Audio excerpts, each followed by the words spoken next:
Sheto abika vofofo iwe uramba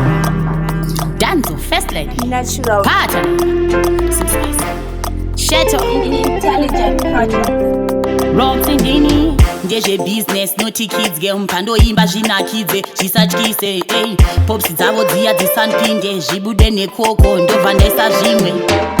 vanofarira ndibaize havafarire ndiraize vanofara paya panonzi ndaita nokoti havafarire ndiraize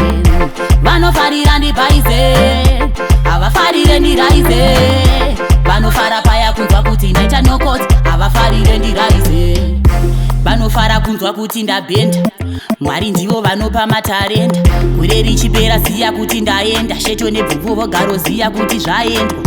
vanofara kundibuditsa pandinopinda voti wakukurisa zvandinoita zvese vanodzipisa vachiudzana voti uyu tomubuditsa vanofarira ndibaize havafarire ndiraize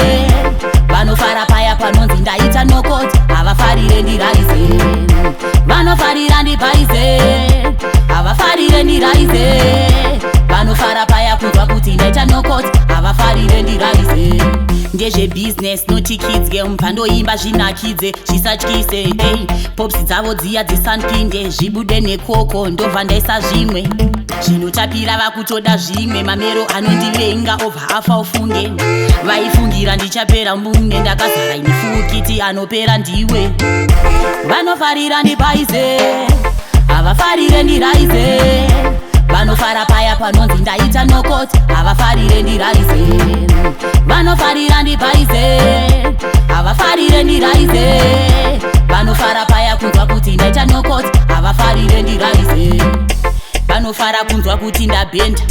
mwari ndivo vanopa matarenda gore richipera ziya kuti ndaenda sheto nebvubvu vogaro ziya kuti zvaendwa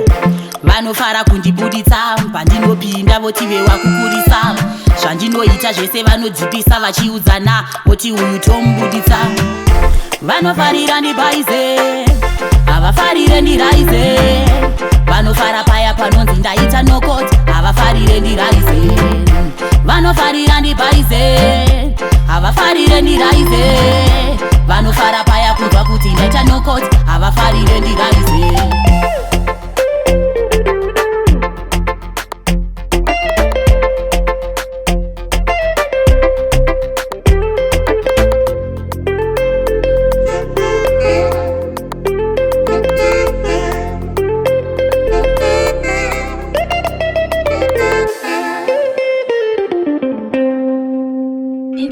intelligent project